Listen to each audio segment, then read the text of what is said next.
Okay, we'll get started now. Hello, everybody. My name is Nick Lara, Director of Programs at the Beverly Hills Chamber of Commerce. I want to welcome you all to today's webinar on safeguarding your business.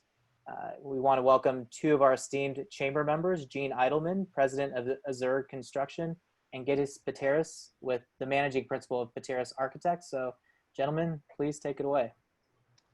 Thank you so much, Nick, and thank you everyone for joining the webinar. I'm Gene Eidelman, I'm President of Azure Construction, and we're living in unprecedented times. This will age me, but this is my fourth recession, I mean, it has been discussed plenty in the media. None of them came as fast, and none of them were as severe.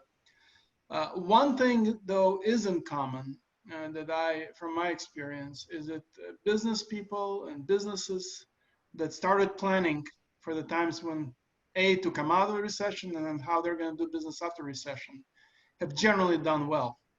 So with that in mind, Gidas and I thought of this is as good a time as any to really start focusing on how to prepare, how to plan for the reopenings. There is no question that we need to make sure that both our employees feel safe and confident to come back to work, and then of course customers need to feel the same. Just from experience of states that already reopened, and there are numerous stories of restaurants are able to open, but restaurant owners are not ready to open and customers are not ready to come in. So we want to try to avoid that. And so while in California, we really are in this fourth stage. This is Governor Newsom's stage resumption plan. So we are now in stage 2. This lower risk workplaces were able to open late last week. But you know, the timing for stages 3 and 4 is still uncertain. Of course, everybody here in LA County is hearing about middle August. Probably the best case scenario for stage 4. So while it seems like far away, it's really just less than 3 months away, and the time to plan is now, and I'm sure many of you have already started planning it, thinking about it. A number of our clients are very actively working with us on helping them to reopen. I'm going to turn it over to Gidas, and he'll walk us through numerous design considerations. And of course, the challenge of doing this for all members of Beverly Hills Chamber, you know, is there so many of you run such diversity of businesses. So I'm going to try to hit as many of, you know, kind of common issues, but we're going to have both questions and answer. Nick is collecting all the questions that he'll be asking us towards the end of this webinar. And then we'll provide you with our personal information. So if there are some unique things that are unique just to your business, we're more than happy to go over it after the seminar. Gidas has been great to work with on preparation of this webinar, and I've known him for a while, and I'm looking forward to his remarks as well. Gidas, take it away. Well, good afternoon, everybody. I'm Gidas Peteris. I'm with Peteris Architects, and I just wanted to touch, one more point that Gene was making, and yes, of course, it's critical to start making decisions now, but it's really important to communicate with your employees, your customers, your patrons, your patients, and let them know that you're taking serious measures to earn their business back. And while you're doing that, and because we're in these odd times where you're going to probably have to work a little bit harder to get their business, probably all of us are going to have to improve our levels of service and make it easy and make it easier to make that decision easier for them to actually come back. I'm going to go over a bunch of points as fast as I can because we have somewhat of a limited time frame. But whether you're in retail, office, restaurant, or medical, there are always going to be common overlapping principles. And I'm going to start with path of travel. And although public transportation is not really a focus of this discussion today, business owners should make provisions for employees if they're going to use public transportation. So you might want to provide some masks or some hand sanitizer, and maybe provide some guidelines to establish safe use. Many businesses now are using valet services. Well, that's obviously going to be discouraged in the short term. We don't want people jumping in and out of cars, and we don't want to trade all that DNA. So self-park options will have to be explored for those of you that have valet options now. And while we're looking into those, and whether that's city lots in Beverly Hills or city lots in other cities, other parts of the city, touchless access paths and paths of travel that are somewhat safe and maybe uncrowded should be investigated. So in parking lots, you don't see this much yet, but I think you're going to see it a lot more, is you're going to have touchless parking ticket distribution. And that might be as simple as it senses when you pull up, or as complicated as you have to wave your hand and you'll get a ticket, and it'll be something that hadn't been touched by anybody else.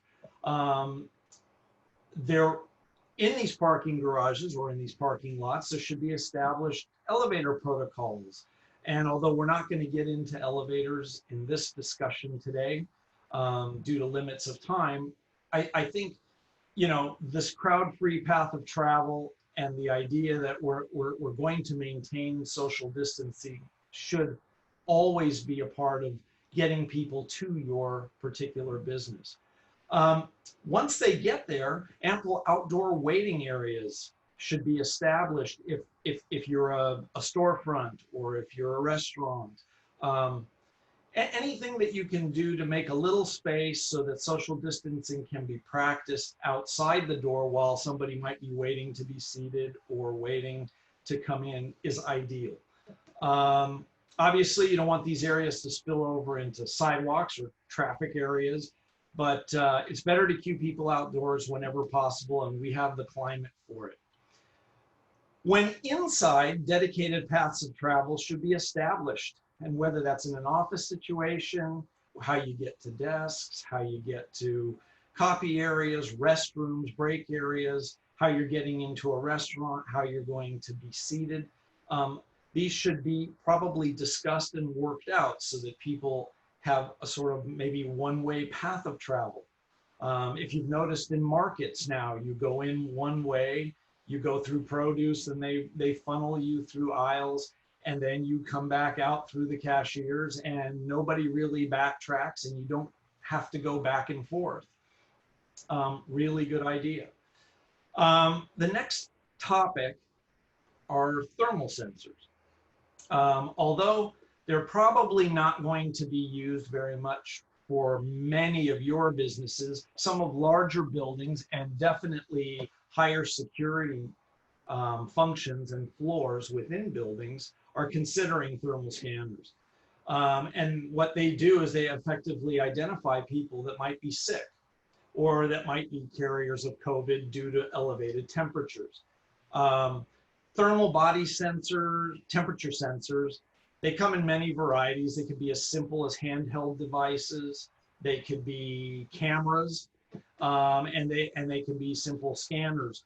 There was a slide here somewhere that showed more or less how they work, but basically if you line up, they'll basically tell you temperature one after another. The technology is really rapidly developing, but their use in large-scale applications where you have huge crowds that aren't sort of lined up becomes almost impossible to track, and they become a little less usable. And in warm climates like ours, if you're not using them inside the buildings, if you're coming out of the hot sun, you're going to get false readings, and they won't really be that effective. Other problematic issues with them could be more about what do you do with those that you identify that have a fever. Are you going to send them home? Are you going to have a security guard tell them that they can't come in? And if you're wrong, you know, what other issues will that cause? So it's probably not something that most of you will get involved in, but it is definitely a technology that is being used. The next thing, once we are actually at the front door, is touchless access.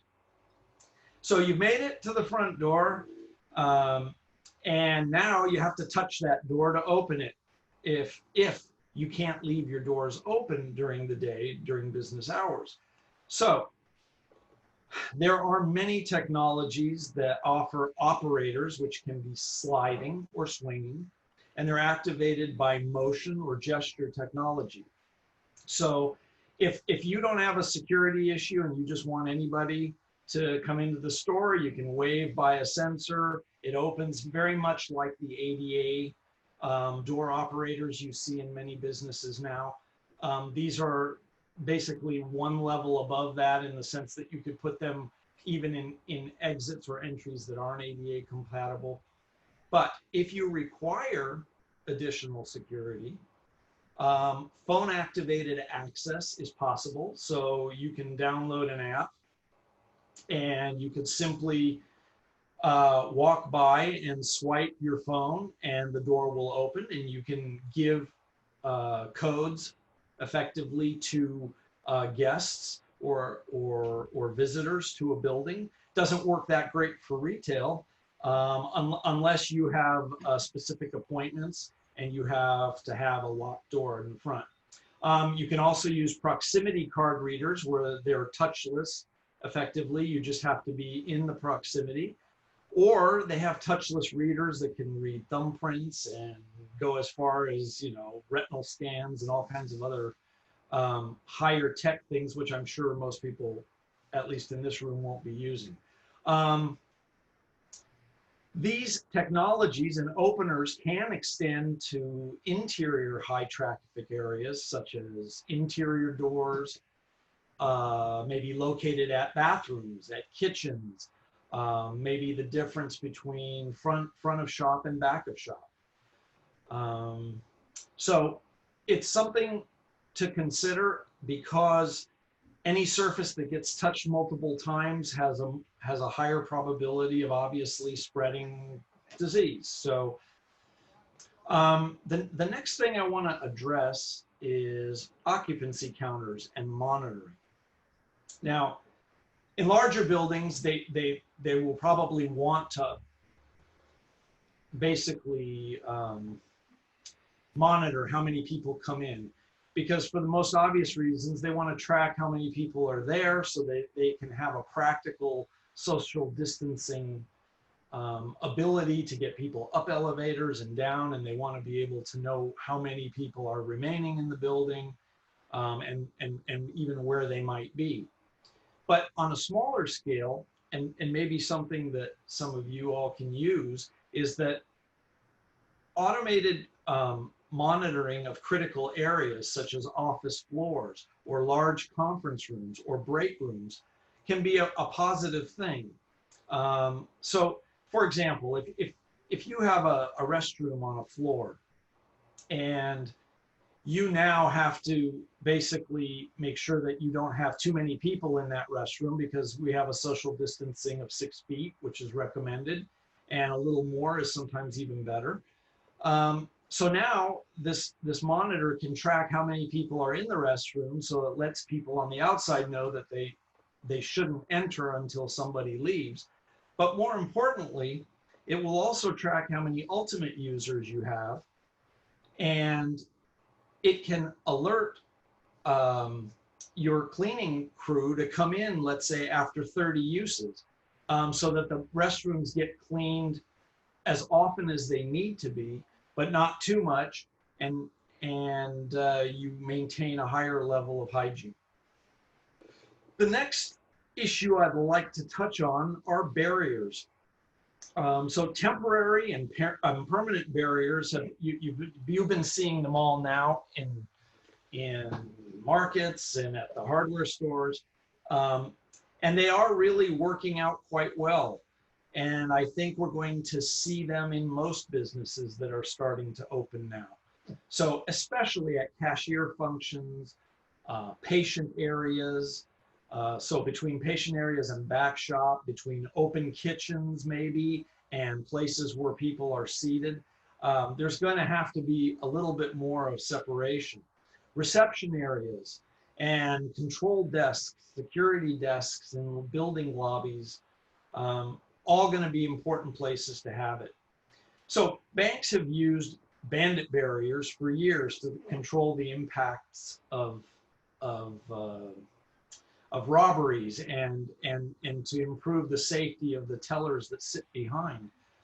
But one of the, I guess, unintended positive impacts was that their employees were much healthier. They weren't getting sick as often because their interaction with 100 people a day or 200 people a day was limited behind screens. And so we already know that it is a positive thing to do, and it will be good. The other place barriers will be, well, at least important, is where we need to control the flow of where people should be walking, or if we have larger crowds, how to funnel them through certain areas and directions, and you might be able to control how many people stay how far apart, and that in larger venues will become a very necessary product of their day-to-day living. So the next issue is touchless information exchange. So technologies implementing touchless payment will probably become and get forwarded the most during this. So prepayment options will be a big deal. But you know, the tap payments will be good with phones. Obviously credit cards now with the chip, nobody's asking for signatures anymore. You just insert your card, it touches nothing but your fingers, you pull it out, that's the end and you're out. If you're running, let's say, an office or a medical facility, or you deal with records of some kind, so all applications, patient forms, records should be emailed and filled out digitally and returned to your offices prior to arrival, so that we're not exchanging paper and pens and having people, you know, palming writing surfaces. For restaurants, electronic menus, menu boards, table menus, pedestal type things that would keep you from having to exchange and constantly clean menus, or have the issue of people not trusting the fact that, you know, those menus have been handled by many people and may or may not have been cleaned. In office settings, personal printers, video conferencing, as we're doing now, is going to still remain whether you go to the office or you don't. Projection technologies in lieu of handing out paper. And if you have to hand out things, electronic file exchanges to personal devices instead of paper will become the norm, I think. So, you know, everybody might walk in with a laptop or might walk in with a tablet. And if somebody's got something to distribute, they'll distribute it right there. You'll get it on your device and you can read and never have to share anything. The next thing I want to get into a little bit is some of the social distancing techniques.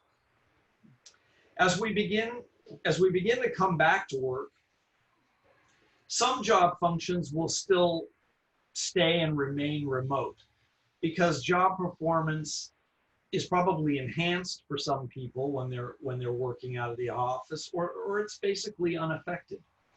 In this case, as employers, we should be supporting the needs for working at home. So whether that means getting better chair, or, you know, maybe they need a little help getting a better printer or whatever, it's probably worthwhile. And it keeps because they are at home, it keeps your office numbers lower and it keeps your social distancing easier to maintain. If you have an operation that has larger numbers of people, a volunteer-based return to work program or concept might be useful. You'll have many that could have assigned days. So you might have, you know, a certain group come in on Tuesdays and Thursdays and work at home on the other days, while, and so you can get everybody in the office, but you could still maintain social distancing because they'll still be able to be further apart because they're not all there at the same time. You can also stagger arrivals and departures so that not everybody's arriving at the same time, not everybody's leaving at the same time and going to the same places all the time. Assigned workstations really should be absolutely the norm at this point. You should be sharing no equipment, no technology, no pens, nothing like that. A lot of offices are doing employee health screening, which is effectively temperature monitoring. That's going to be popular in some places, not so much in others. Masks in public and shared spaces, even when you're in the office, especially where people tend to congregate. One-way aisles, no backtracking, a little bit of what we already discussed. Barriers between desks if you only have you know, low partitions and you're not really in workstations per se. Alternating desks so that you maintain the minimal 6-foot separation between users. And you have to consider how people enter and exit work areas. Reduced conference, copy, break room, waiting room occupancies. We can't have everybody congregating in different places. Removal of unnecessary furniture and the minimizing of touchable items and surfaces. So, you know, don't leave magazines in your waiting rooms. Don't have a lot of furniture that is difficult to clean because it's going to have to be cleaned as people come in and out. Deliveries should be monitored and kept as sanitary as possible. Unpacking should be done by one person if possible, and maybe have temporary staging areas. If materials aren't time sensitive, packages can be left unopened and allowed a little bit of a cool down period. And limit your personal deliveries. You know, don't have all your stuff coming to the office like we all like to do. Communicate with your employees. Have some signs, positive reminders for hand washing, physical distancing, respiratory hygiene, avoid touching eyes, all that stuff. You know, those constant reminders will keep them from doing it, because really the whole process breaks down if the employees really aren't willing to do it. And really continue to use all the virtual skills you're using now after you return to work. Very quickly, touchless restrooms. We all know what they are. Sinks, soaps, toilets, urinals, paper towels. Really shouldn't have to touch anything to flush a toilet, wash hands, do anything. Multiple accommodation restrooms are going to have to spread their users. So if you have 4 or 5 toilet stalls, you might have to alternate every other one because you can't have people sitting one next to another. Smaller restrooms that maybe only have 2 toilets or a single toilet, whatever, may have to become single accommodation. And one thing that's probably worth mentioning is that touchless paper towel style should be always used over hand dryers. We don't want all that air atomizing our hands and getting all over the restroom and dripping all over the floors. So paper is back in, and I think those that are still cranking by hand should obviously have touchless. So Gene, I'm going to sort of go over some of the maybe potential building mods, but I think maybe you should jump in at this point and start some of the things that you are going to be discussing today. And then maybe we can jump back to, maybe doing separate entries and exits and things like that after you've had a chance to speak a little bit. Thank you so much, Gidas. Well, as Gidas and I started to prepare for this presentation, we had a lot less items, but as you start thinking, and especially as you start talking to, in our instances, we start talking to our clients, the clients bring up specific issues to their businesses. So that's why the list has been growing. And I'm sure all of you will have individual issues with your facility. So I'm just going to cover some construction and maintenance issues. I know a lot of people probably want to know about the cost, which is my last item. As you can imagine, depending on the size of the facility, condition of the facility it is in, costs vary tremendously. So I'm not trying to dodge the bullet here and leave you without cost information, but I also don't want to mislead you in either giving you something that's unreasonably low or make you think that it's very high. So here we go. As you've seen some studies, most of the transmission of COVID happens inside the buildings. Very little percentage happens outside. I think the numbers I've seen, 95 to 98% of the transmission happens when you're inside the building. And primarily the reason for that is either poorly designed or poorly maintained HVAC system, air conditioning system. So one of the first things I recommend is reviewing your HVAC system. Some modification or some maintenance items could be very simple, replacing filters. Some, especially in some older systems, could be much more extensive. So the main idea is you want to try to bring better filtration. You want to have more fresh air coming into the areas that have high occupancy.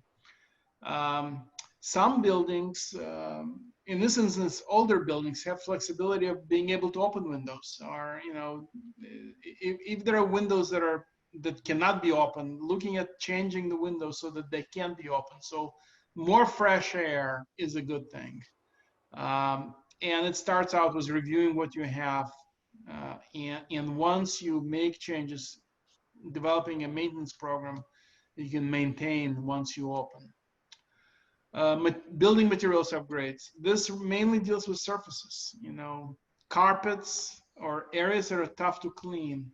You really need to take a look at redoing them. I mean, think of the hospitals. I mean, not all of us love going to the hospitals, but the reality is, hospitals become, over the years, very good at having surfaces that are easy to clean because people will need to clean them often and with tougher cleaning materials than we've used to have in offices. So that's another. So removing carpets or replacing carpets with flooring materials that are easy to clean. Looking at your bathrooms, of course, is really important.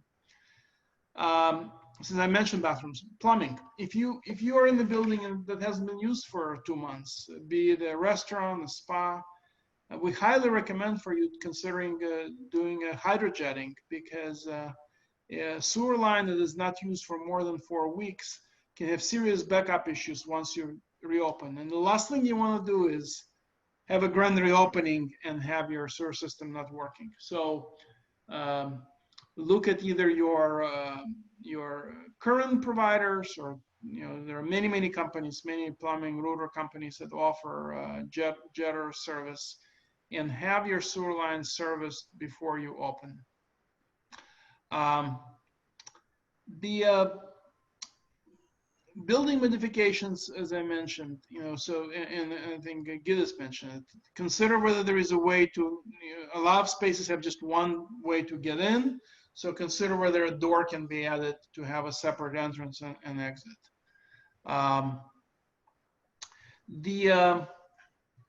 I will give you some costs, at least of some of the items that Gidas has been mentioning. So touchless doors. Again, depending on what system you use, and there are a variety of them, and some of them have not been used in the U.S. for a long time, but many of them have been used in Asia and places that have been looking at these issues before. A touchless door could be, including installation, could be from $3,000 to $10,000, depending on how sophisticated of a system you have. And as Gidas mentioned, so for restaurants, you could email a link to your customer who makes a reservation, and they could either have a QR code or just a link that will open the door. And of course, for office buildings, again, that's a little bit simpler, similar to what people used to have cards, that can allow. So the simpler the system to use, the less expensive it is, and there is no limit of how sophisticated you can have it. The temperature sensors, again, when we started looking at them, I've talked to a number of suppliers. They're very expensive to have a system. I know you remember the first slide that Gidas had, where people are working and the temperature is being, you can see everyone's temperature could cost, without installation, close to $20,000. So by the time you install it and then you have to maintain it, could be up to $25,000. So they're very expensive. On the other hand, your hand units that can measure temperature are much less expensive, or less sophisticated ones. So again, that seems to be a very expensive item, and the accuracy is questioned. And as Gidas mentioned, could be somebody just exercised before they come in, and you have an accurate reading, and it could create all kind of operational issues for you. As we have now, we're working with one client and just looking at their kitchen areas. So first of all, sometimes adding a wash the sinks in the kitchen areas, making those sinks touchless. Sometimes it can be just, you can add a pedal. That's a lot less expensive. Still, you need to think through it, but making even the sinks for employees that are going to be touchless is critical. Plumbing fixtures. So again, just a slide that was right before this slide, where you saw a bathroom that is totally touchless. Again, the costs vary, as you can imagine, but you can make the changes in bathroom that I think are reasonable. It could be, again, depending on how many toilets in every bathroom and how many sinks, but $3,000 to $5,000. And again, I know that businesses are so strapped right now for cash, but being even creative there, being proactive with your landlords, because if they cannot keep you in business, they will need to make these improvements to attract any other business. So it's a tough conversation, especially once you know all the cost. But it's conversation needs to happen very, very quickly, and lots of landlords. I know I've talked to my landlord, and we're having a meeting later this week, because landlords understand that this is an issue. And it could be that they could use some of the loans or their own resources. While PPP cannot be used for facility improvements, idle loans definitely can be used either by landlords or by tenants. And of course, just other loans that may be available from commercial sources are the best way to finance these improvements. This is not a matter of whether you're going to do it or not. It's a matter of whether you're able to open the business and maintain some kind of a sustainable operation. I want to have plenty of time for questions, because I know so many of you have your unique needs. And so if you post your questions in the chat box, Nick will pick them and we'll ask them. And now you see both Gidas and me with our contact information. Feel free to contact us. But Nick, if you have some questions, let's hear them. And then I'm sure Gidas and I have questions for each other, because I'm sure, as we've been preparing for this, we have a lot of questions.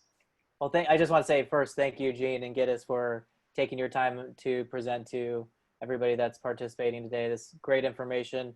I don't see any specific questions in the chat box at this time. So if anybody has a question, please feel free to type it in.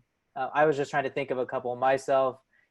I know you mentioned the idle loans.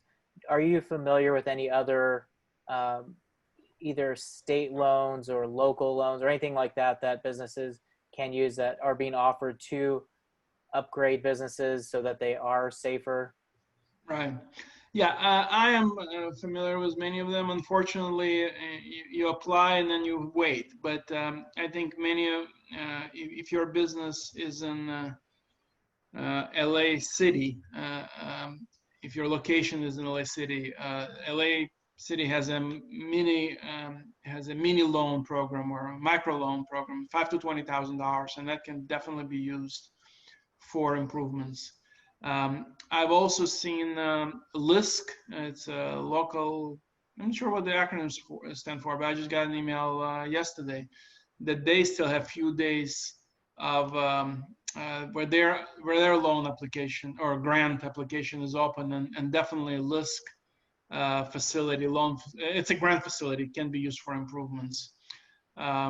Some of you applied for, many of us applied to Amazon. Amazon has a grant program that could be used for improvements. I really think that there's going to be another stimulus. What can $3 trillion buy us?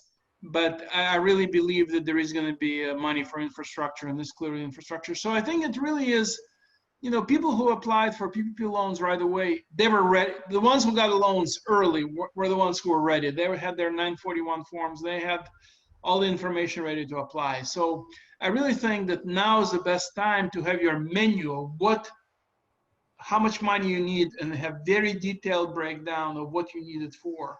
Because as additional stimulus funds will be available, or as you talk to a landlord, as you talk to your lender, having a detailed list, knowing that you have really thought through it and what you really need, would be so much more meaningful than just telling somebody that I need $100,000 to improve my facility.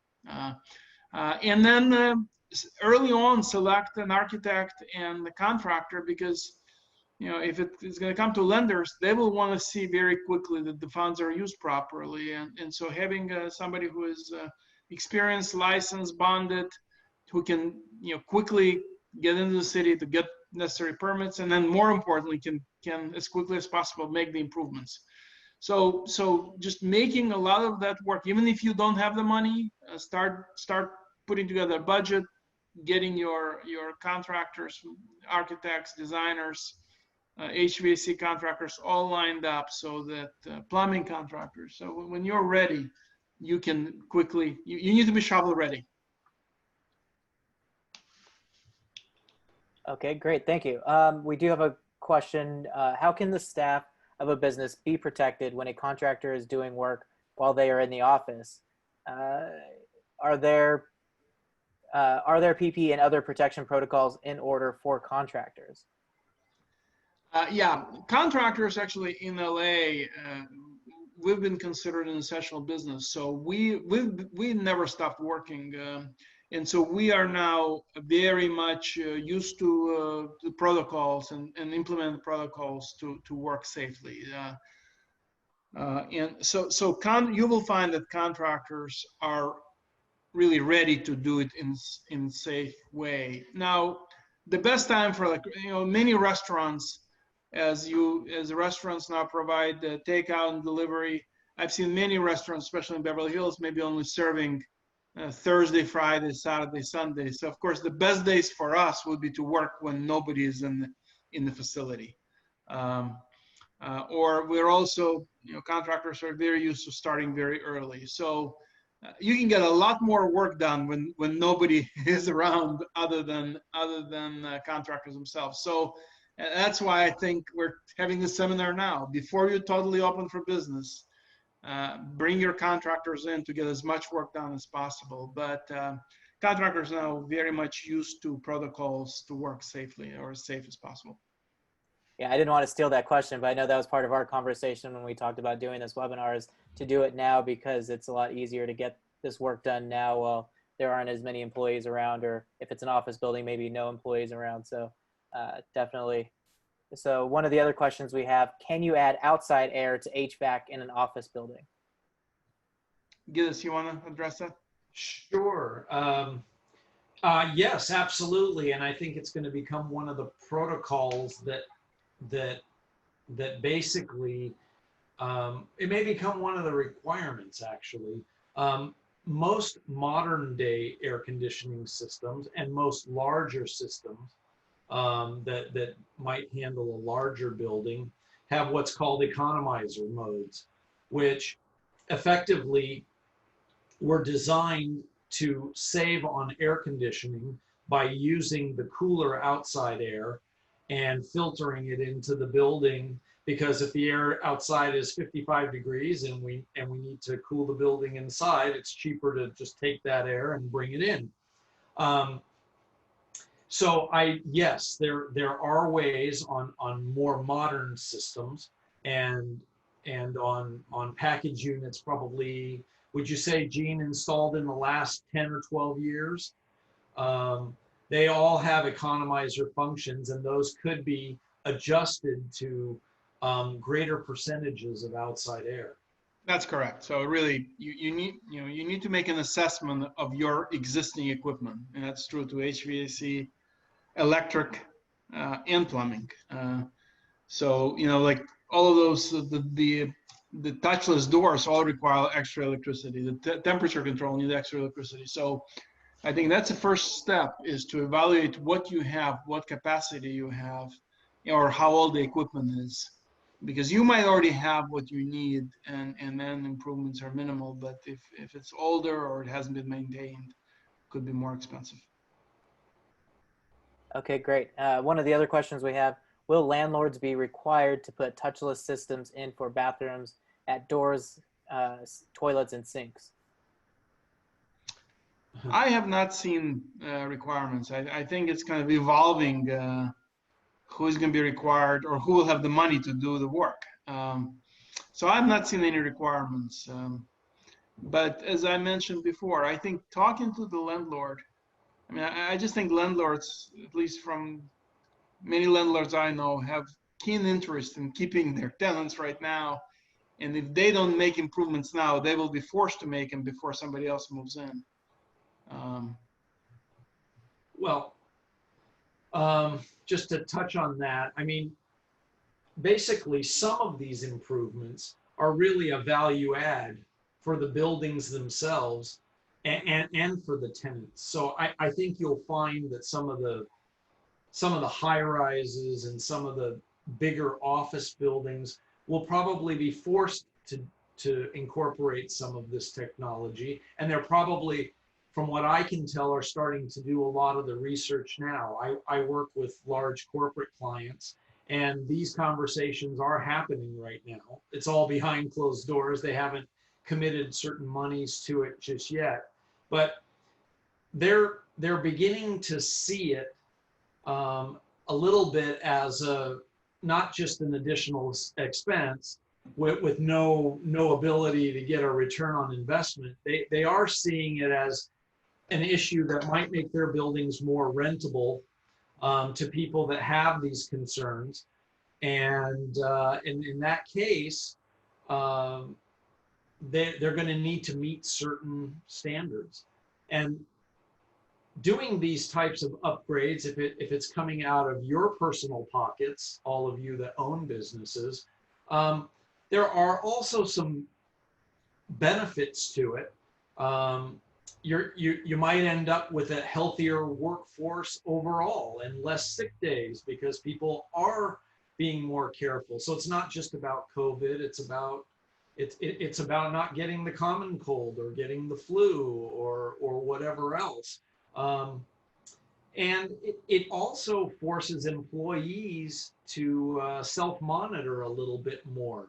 We are a culture that prides itself on going to work when we're sick and working, 60 hours a week and 80 hours a week. And so, some of that thinking right now is probably changing a little bit. A safer environment or one where you're increasing let's say less sick days, less migraines, less whatever. So if you've got more fresh air coming into a space, if you've got cleaner surfaces, if you're not crammed into a space, You'll have a safer environment, and that's going to equal confidence for your employees. And it potentially will make for a more efficient workplace. So it's not all negative, and it's not all money's thrown away. Actually, it's something you mentioned just now. Having customers, feel confident.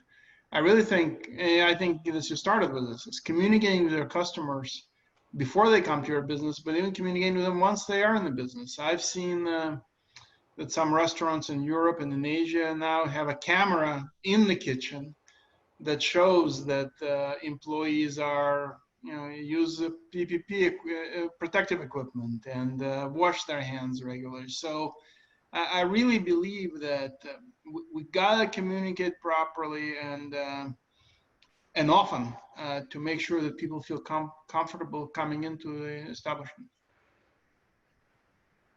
Another question that I have is you gave a list of some of the costs, but I'm just curious on what some of the timelines may be, because I'm sure, business owners are human, so we all have human nature and want to maybe put things off until, it's imminent to open or whatever that may be. But can you give some ideas of what some of these measures, the timelines it takes to install them? Well, again, I'm going to turn it over to Gidas maybe to initially say, what kind of improvements, maybe you can address Gidas, what kind of improvements require permit and what kind of improvements maybe don't. Well, that's a can of worms, but it obviously depends on the city that you're in. You probably get away with a lot more in the city of Los Angeles than you might in the city of Beverly Hills, largely because it's smaller and largely because it is monitored a little bit more closely, and they have requirements for any exterior changes to go through the building department, whether that's through a commission-based approval or through a staff level approval. But a lot of the things that you're doing internally, even if they require permits, won't be difficult permits to get. So if you need to make restroom modifications to fixtures, I don't think it's going to be a big issue. If you need to move walls, but you're only moving a couple of walls and the plumbing is staying mostly where it is, it's probably not going to be a difficult permit acquisition process. And I think ultimately, if more and more businesses and more users begin to do this, I think cities will relax some of their requirements ultimately as they realize that this is in response to a COVID, and they will probably be a little bit more lenient, just like they are. I mean, it's difficult to get through the city now because you can't visit them and you can't go there and you can't speak to anybody really. But they are being more accessible via the internet and email and telephone conversations. So they are responding to what is happening and what business owners are experiencing. And I think they will be somewhat sympathetic to it. Right. Yeah, in terms of availability of labor, and that's true of architectural engineering offices and construction companies. There are people available to do work. So so I think in that respect, there are contractors who are available, there are architects who are available, and it's just a matter of, as I said previously, just planning, not to leave it till the last moment, because drawing the plans, getting permit, even for a few things, getting things ordered. For example, again, our restaurant client has asked us to install plexiglass separators between booth and separate the bar from the dining area. And we were very lucky to get the 7-day delivery, but I'm hearing in some instances, especially if it's not a regular size, it's a new toilet paper shortage.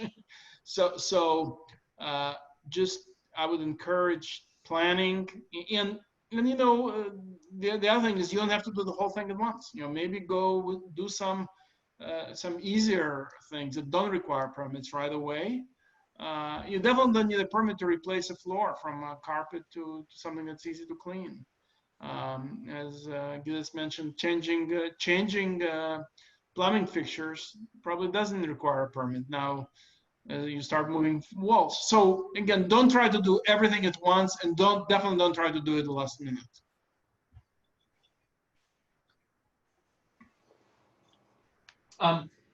You know, in the last, I don't know, 5 to 8 years, there's been a trend to use more collaborative open spaces and all of that, especially in office environments. So the WeWorks and all of those types of companies have really gone into that sexy notion that everyone can sit around and share ideas. And I think in the short term, that might be a trend that changes. So I think you'll find that, like, for example, I have a corporate client who had hired us basically to do a space, and it was going to be a very open space kind of a thing, a full floor tenant in Century City.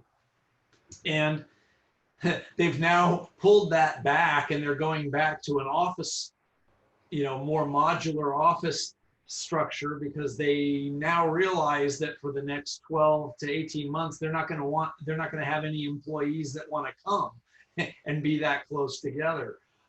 So that might be a challenge that is temporary, and it may be something that bleeds over and becomes, part of our building codes and things like that. So, it's funny because over the years, there are lots of things that we take for granted now that really weren't popular or even thought of in the past. So the touchless restroom, I mean, there are very few public restrooms anymore where you actually have to turn a faucet, right? Most people are waving their hands under the faucets and waving their hands under the soap. That wasn't something that was around 20 years ago, really. And it certainly wasn't mandated. When you went on a cruise ship, you never had hand sanitizers at the entry of every restaurant until they had the Norwalk virus problems.